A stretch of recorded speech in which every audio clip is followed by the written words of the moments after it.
Hello friends, स्वागत है आपका साइंस और टेक्नोलॉजी की इस नई दुनिया में। इस वीडियो में हम आपको बताने जा रहे हैं कुछ कमाल की फैक्ट्री मशीन और उनके मैन्युफैक्चरिंग प्रोसेस के बारे में, जिन्हें देखकर आप पूरी तरह से हैरान रह जाएंगे। तो चलिए बिना किसी देरी के वीडियो शुरू करते हैं। Number 1, chain making machine. ये एक fully automatic chain making machine है। इस मशीन में सबसे पहले एक स्टील के मोटे वायर को लगातार इस मशीन में डाला जाता है। यहाँ ये मशीन इस वायर पर एक फिक्स लेंथ पर कटिंग मार्क लगाती जाती है। फिर जब ये वायर आगे पहुंचता है तो यहाँ इसे एक प्रेस से दबाकर इसे इसके नीचे वाली कड़ी से जोड़ दिया जाता है। ऐसे ये मशीन एक कड़ी को दूसरी कड़ी से जोड़कर इस पूरी चेन को तैयार करते जाती है। लेकिन यहाँ इन चेन की कड़ी के मुंह थोड़े खुले रह जाते हैं, इसलिए इन्हें आगे लगी एक और मशीन के नीचे से गुजारा जाता है। यहाँ इनकी कड़ी के मुंह को दबाकर पूरी तरह से बंद कर दिया जाता है, जिसके बाद ये चैन पूरी तरह से बनकर तैयार हो जाती है। Next is Ameco. ये एक टिन शीट मेकिंग मशीन है, जो कि घरों में लगने वाले टिन शेड की शीट को तैयार करने का काम करती है। इसमें सबसे पहले स्टील की एक स्ट्रेट शीट को एक वर्कर के द्वारा इस मशीन में फिक्स किया जाता है। शीट को मशीन में अच्छे से फिक्स करने के बाद इस मशीन को स्टार्ट कर दिया जाता है। इसके बाद ये स्टील शीट इसमें आगे लगे रोलर से होकर गुजरती है। इस मशीन में करीब 15 से 20 इस तरह के रोलर्स लगाए गए हैं, जिनमें लगा हर रोलर इस शीट पर एक लाइन बनाते जाता है। इस तरह से ये शीट इन सभी रोलर से गुजरते हुए एक परफेक्ट शेप में बदलती जाती है। और इतने रोलर से गुजरने के बाद इस नॉर्मल सी शीट की स्ट्रेंथ भी काफी बढ़ जाती है, तभी तो इन्हें रूफ शेड में इस्तेमाल किया जाता है। फिर फाइनली इन सभी रोलर से गुजरने के बाद जब ये शीट मशीन से बाहर आती है तो इस शीट को फिक्स लेंथ में काट कर आगे कलेक्ट कर लिया जाता है। Next is Bremen machinery. इन मशीनों का इस्तेमाल स्टील की मोटी मोटी शीट्स को राउंड और कर्व शेप देने के लिए किया जाता है। इसमें सबसे पहले एक लिफ्टिंग मशीन के जरिए स्टील की शीट को इन रोलर्स के बीच में प्लेस किया जाता है। फिर ये रोलर्स इस शीट पर प्रेशर डालते हुए इस शीट को पेंडुलम की तरह लेफ्ट राइट घुमाते जाते हैं। आपको बता दें कि इस मशीन में लगी इस स्टील शीट की मोटाई करीब 5 इंच है, जिसे ये मशीन इजीली घुमाते हुए राउंड सर्कल शेप देने की कोशिश कर रही है। काफी टाइम इन रोलर्स के बीच घूमने के बाद ये शीट धीरे धीरे राउंड सर्कल्स का शेप लेने लगती है। फिर एक वर्कर द्वारा इसके शेप का इंस्पेक्शन किया जाता है। अगर इसका शेप परफेक्टली राउंड रहता है और इसमें कोई प्रॉब्लम नहीं रहती, तो इसे बाहर निकालने के लिए इस मशीन के एक पार्ट को डाउन किया जाता है और एक लिफ्टिंग क्रेन की मदद से इसे मशीन से उतार लिया जाता है। इस तरह से इन सभी बड़े बड़े मशीनरी मेटेलिक पार्ट्स को इस मशीन द्वारा बनाया जाता है। Next is vessel head making. Vessel head यानी कि बड़े बड़े लिक्विड टैंक या फिर प्रेशर टैंक बनाने के लिए स्टील की राउंड शीट को इन बड़ी बड़ी हाइड्रोलिक मशीन के जरिए आकार दिया जाता है।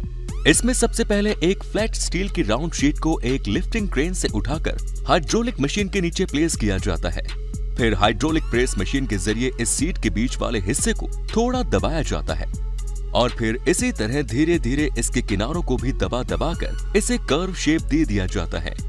ये मशीन कितनी पावरफुल है, इसका अंदाजा आप इसके काम को देखकर ही लगा सकते हैं कि किस तरह से ये मशीन इस मेटल शीट को इतनी आसानी से शेप दे दी जा रही है। फिर इस शीट को एक दूसरी मशीन पर रखकर इसके किनारों को थोड़ा ऊपर की ओर मोड़ा जाता है।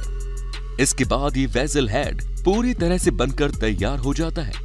आपको बता दें कि ये वेसल हेड टैंक के दोनों तरफ लगने वाले वो राउंड हिस्से होते हैं, जिनकी मदद से इन टैंक्स को पैक करके एक प्रॉपर कैप्सूल का शेप दिया जाता है।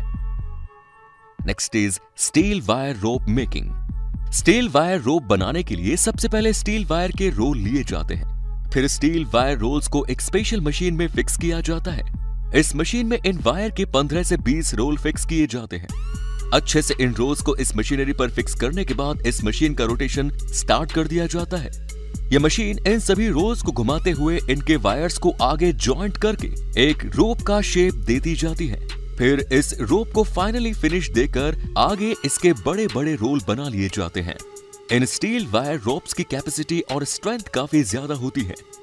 इन स्टील वायर रोप्स का इस्तेमाल माउंटेन के बलवे, चेयर लिफ्ट और अर्बन रोपवे से लेकर बड़े बड़े ब्रिज और स्टेडियम्स की रूफ को बनाने में किया जाता है।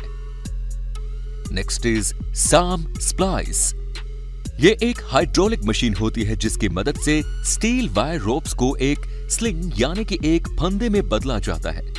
इसमें सबसे पहले एक स्टील के टुकड़े को हाइड्रोलिक प्रेस के अंदर फिक्स किया जाता है। फिर इसमें से स्टील वायर रोप को निकाला जाता है। फिर इस रोप के मुंह को वापस इसके अंदर से निकाल दिया जाता है। फिर इस मशीन को ऑन करके इस रोप के मुंह को दबाकर इसे यहीं लॉक कर दिया जाता है। और कुछ स्टील वायर रोप्स इतनी मोटी होती है कि उन्हें हाथों से मोड़ना भी काफी मुश्किल होता है, इसलिए इन्हें पूरी तरह से इस मशीन से ही मोड़कर फिर इसमें डाला जाता है। और फिर इस रोप के बीच में एक मेटल फ्रेम को लगाया जाता है और फिर इसे काफी सफाई से हाइड्रोलिक प्रेस से दबाकर इसे भी एक स्टील फ्रेम में लॉक कर दिया जाता है। इस तरह से बनी स्लिंग की मदद से बड़े बड़े लिफ्टिंग ऑपरेशन परफॉर्म किए जाते हैं। Next is electric motor wrecker. ये एक इलेक्ट्रिक मोटर रिसाइकलिंग मशीन है। जब इलेक्ट्रिक मोटर पूरी तरह से खराब हो जाती है तो उसमें से कॉपर वायर को अलग करने के लिए सबसे पहले पूरी मोटर को एक कटिंग प्रेस के नीचे रखकर इसके आउटर कवर को हटा दिया जाता है। इसके बाद इस मोटर को फिर से इस कटिंग प्रेस के नीचे रखकर इसे बीच में से काट दिया जाता है, जिसके बाद ये मोटर 2 टुकड़ों में टूट जाती है। इसके बाद इन टुकड़ों को एक एक करके एक स्पेशल मशीन के ऊपर फिक्स किया जाता है, जिसके बाद ये मशीन इन कॉपर वायर को इनमें से इजीली अलग कर देती है। ये मशीन कॉपर वायर को अच्छे से पकड़ लेती है, जिसके बाद इसे एक हिस्से को ये मशीन पकड़कर ऊपर कर देती है। इससे इन मशीन के जरिए किसी भी इलेक्ट्रिक मोटर से कॉपर वायर को अलग करके आसानी से रिसाइकल किया जाता है। Next is echo green. ये एक काफी पावरफुल मशीन है जो कि वेस्ट टायर्स को रिसाइकल करने का काम करती है। इस मशीन में वेस्ट टायर्स को एक कन्वेयर बेल्ट के थ्रू इस श्रेडिंग मशीन में डाला जाता है, जिसके बाद इसमें लगा श्रेडर इन टायर को काटकर छोटे छोटे टुकड़ों में बदल देता है।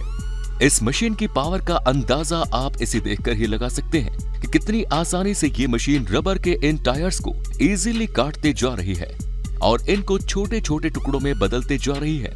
ये श्रेडिंग मशीन 1 घंटे में 12 टन टायर्स को प्रोसेस कर सकती है। Next is steel bar twister. ये भी एक काफी कमाल की मशीन है जो कि स्टील बार को मोड़कर उन्हें डिजाइन देने का काम करती है। इस मशीन को मैन्युअली हाथ से ऑपरेट किया जाता है। इसमें सबसे पहले स्टील बार की शेप का होल्डर लगाया जाता है और फिर इस होल्डर में स्टील बार को फिक्स करके इसके स्क्रू को अच्छे से टाइट कर दिया जाता है। फिर जब इस मशीन को घुमाया जाता है तो ये स्टील बार को एक धागे की तरह इजीली मोड़ दी जाती है। इसी तरह से इस मशीन में अलग अलग होल्डर लगाकर अलग अलग स्टील बार को मोड़ा जा सकता है और इसमें एक अलग तरह का होल्डर लगाकर 4 स्टील बार को एक साथ मोड़कर और भी स्पेशल डिजाइन बनाई जा सकती है। इस तरह के डिजाइन को लोहे के आइटम की सुंदरता बढ़ाने के लिए इस्तेमाल में किया जाता है। Next is drive chain making. इस तरह की बड़ी बड़ी भारी भरकम ड्राइव चेन को भी फैक्ट्रीज में वर्कर्स द्वारा मैन्युअली हाथों से ही बनाया जाता है। यहाँ इनके एक एक पार्ट्स को हाथों से असेंबल किया जाता है। इसमें सबसे पहले इनके मेन रोड को एक लाइन में खड़ा किया जाता है, फिर इन पर चेन की कड़ी वाले हिस्सों को लगाया जाता है और एक एक कड़ी को सभी रोड्स में डालने के बाद इस पर ब्रश की मदद से ग्रीस भी लगाई जाती है और फिर इनमें एक एक वाइसर डालकर इसमें एक एक कड़ी और डाल दी जाती है। इसमें वाइसर डालने से चेन का मूवमेंट काफी इजी हो जाता है। इस तरह से हर बार ग्रीस लगाकर इसमें एक वाइसर और एक कड़ी डाल दी जाती है। ऐसे ही इसमें 4 कड़ी एक साइड में डाली जाती है। फिर फाइनली इसके ऊपर छोटी सी रिंग लगाई जाती है। इस रिंग को एंड में लगाकर इनके मुंह को दबाकर इस चेन को लॉक कर दिया जाता है। इस तरह से ये प्रोसेस रोड के दोनों तरफ दोहराई जाती है और इसके बाद ये भारी भरकम चेन बनकर तैयार हो जाती है। फिर इस चेन को ट्रक में लोड करके आगे भेज दिया जाता है। इन बड़ी बड़ी ड्राइव चेन का इस्तेमाल बड़ी बड़ी इंडस्ट्रीज में बड़े बड़े मशीनी पार्ट्स को ड्राइव करने के लिए किया जाता है।